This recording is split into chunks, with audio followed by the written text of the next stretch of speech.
Thank you very much, Ilya, and good morning, everybody.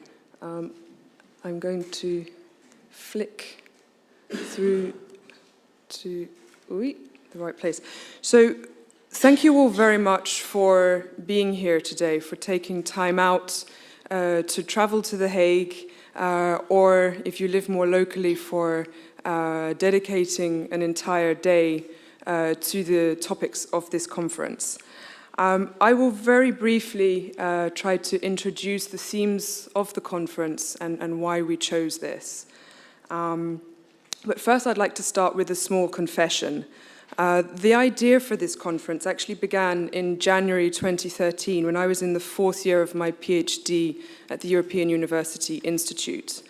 That month I was supposed to submit the first full draft of my thesis according to the requirements of the EUI, but instead I was at home in Florence drafting a different but equally painful or difficult document, which was a funding application to the EU.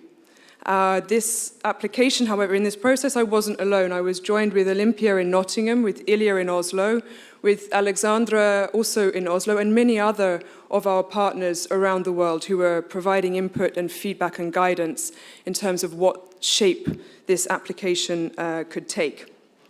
And in that cold, in that cold January, the purpose of the conference was quite simple. It was to highlight national experiences and initiatives of participating within the Rome system of justice, to consider the role of technology-driven services in strengthening these processes, and to critically engage with the obstacles and challenges that both entail. Now, fast forward 3.5 years, we're here in this room. The grant application was successful, so was my PhD. I did eventually defend it, despite the slight detours on the route. But in those years, our network has expanded. Partnerships with national actors have also grown, and we have also learnt and developed and adapted our approaches along the way. And the objectives of the conference have also evolved. They reflect perhaps one cluster of developments in what we could ambitiously call the Rome system of justice, or the interaction between national actors and the ICC to pursue criminal accountability for core international crimes. And they also accommodate the lessons that we have learnt in implementing the project. Some of these observations can be summarized as follows. Well, they may, okay. So the ICC, or the International Criminal Justice, remains a newcomer in many territorial states where core international crimes or grave human rights violations have occurred.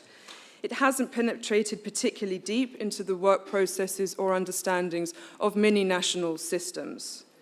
The pull towards accountability, however, remains strong, while the value or interest in the ICC continues to grow cautiously but steadily in many of the countries that we engage in.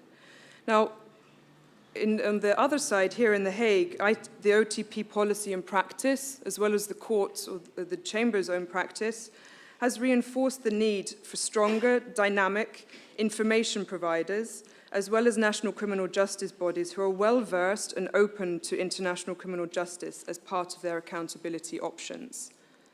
And most importantly, or very importantly to I think many of us here, that the ICC as an institution needs to mature with strong but objective support to remain viable and healthy.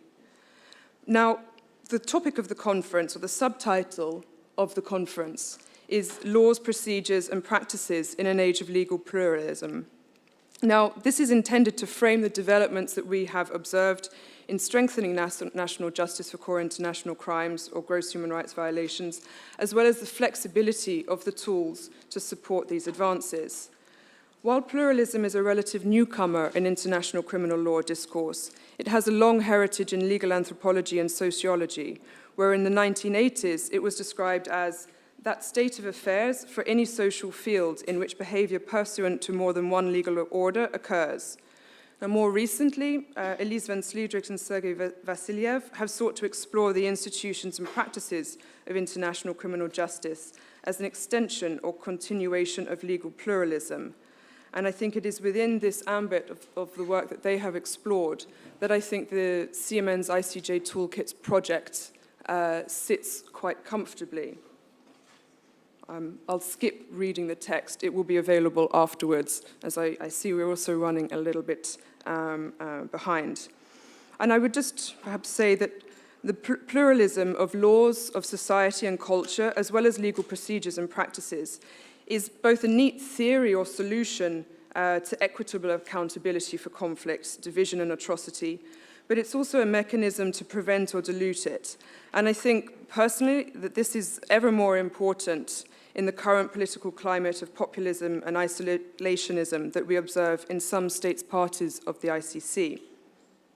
Speaking very personally, as a British passport holder, the example of Brexit is deep in my mind, and I think deep in the minds of many of us here.